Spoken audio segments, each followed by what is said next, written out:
iyo nakennye Galo antaransika ariko nabo nabonye udufaranga guhera mu gitondo saa sita na nimugoroba duhora turi kumwe muri Louis Princess, turi kumwe muri Milmark, turi kumwe Inaudible.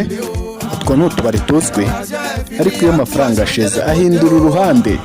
Amafaranga yashize ahindura na boyfriend yagusaza.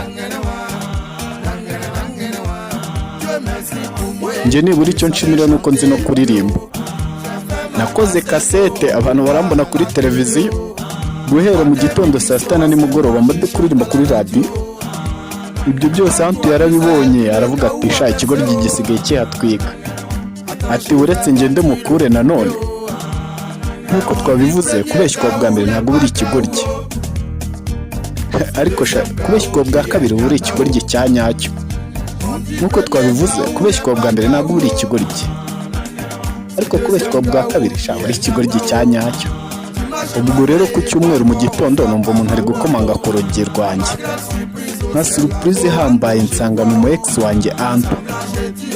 Bya nyirarubeshwa ndavuga ngo igihe kinini tudaherukana. Nawe ugatangira kumbeshya ati shari nari naragize urugendo. Ubwo rero ndagarutse nanone nduwawe. Ubwo rero mfate nk'Imana yizanye unkoresha icyo ushaka. Nkuko twakubwiye ngo kubeshywa bwa mbere ntabwo ari ikosa ryawe, ariko kubeshywa bwa kabiri ryo ni ikosa ryawe. Ubwo mba ndivugisha ati shari urashaka kurya iki? Nta no kubishidikanyaho ati shari ndashaka kurya inkoko yokeje. Nkuko twabikubwiye kubeshywa bwa mbere si ikosa ryawe, ariko kubeshywa bwa kabiri ryo ni ikosa ryawe. Ubwo ndivugisha ati shari ni inkoko ushaka? Shari agakoko ni gato ntabwo kakunyura, reka nkokereze ingona ariyo nguha maze nguhe n'umufa w'inzovu ari ibyo urya. Uri umusazi.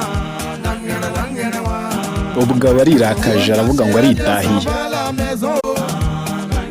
Iyo nakennye Galo antaransika ariko nabo nabonye udufaranga guhera mu gitondo saa sita na nimugoroba duhora turi kumwe muri Louis Princess, turi kumwe muri Milmark, turi kumwe Inaudible. Utwo n'utubari tuzwi, ariko iyo amafaranga ashize ahindura uruhande. Amafaranga yashize ahindura na boyfriend yagusaza. Nje nibura icyo nshimira nuko nzi no kuririmba. Nakoze kasete abantu barambona kuri televiziyo guhera mu gitondo saa sita na nimugoroba mbade kuririmba kuri radio. Ibyo byose Antu yarabibonye.